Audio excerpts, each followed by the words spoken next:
Buenas noches, estimado profesor y compañeros. Mi nombre es Fernanda Guerra de la carrera de Psicología en Red 101 y el día de hoy voy a presentar la neuroanatomía de las emociones. Definir las emociones no es una tarea sencilla, sino más bien se lo considera algo ambiguo, porque no únicamente se tienen en cuenta los estados de ánimo, los sentimientos o las disposiciones anímicas, sino que también se tiene que ver las distintas interacciones que hay en múltiples niveles junto con múltiples variables.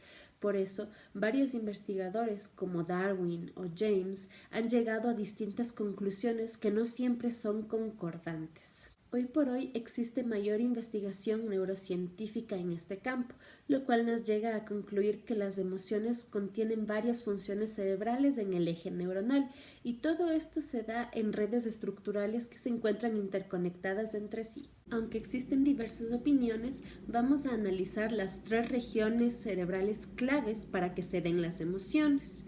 Estas regiones son la amígdala, la corteza cingulada anterior y la corteza cerebral. Primero vamos a comenzar con la amígdala. La amígdala se encuentra en esta región cerebral y tenemos varias razones para creer que ella es la responsable de la incidencia en las emociones. Analicemos algunas de ellas. Primero, podemos decir que la amígdala mide las influencias que consolidan la memoria y todo esto se lo hace por medio de experiencias emocionales o afectivas de carácter relevante.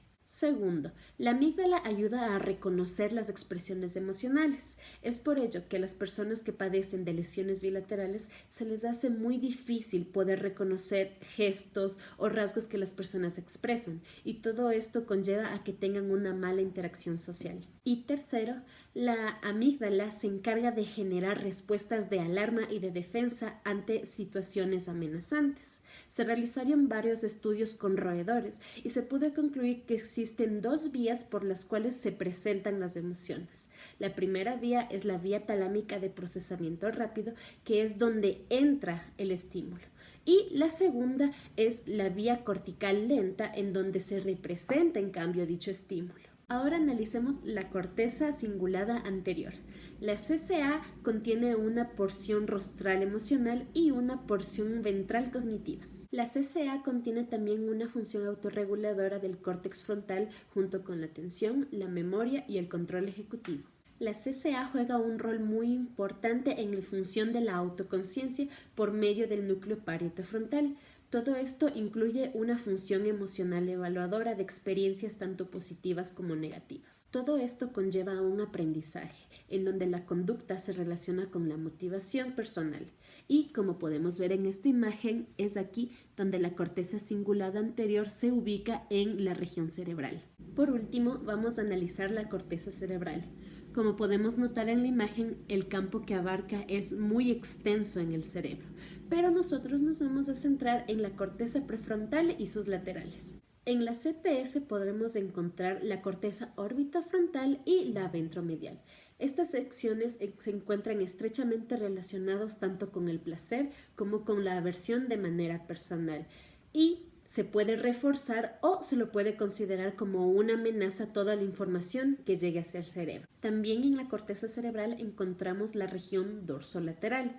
Esta región participa en la regulación emocional cognitiva de la persona. Algunos investigadores han propuesto el modelo de aproximación y evitación.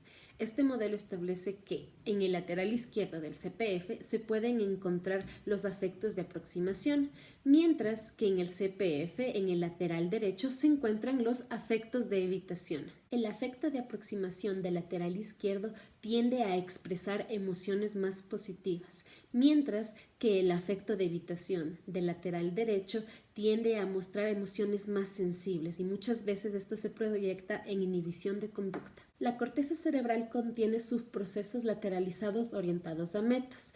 Todo esto se da teniendo en cuenta componentes prospectivos, que son con miras al futuro, y componentes retrospectivos, que son mirando al pasado.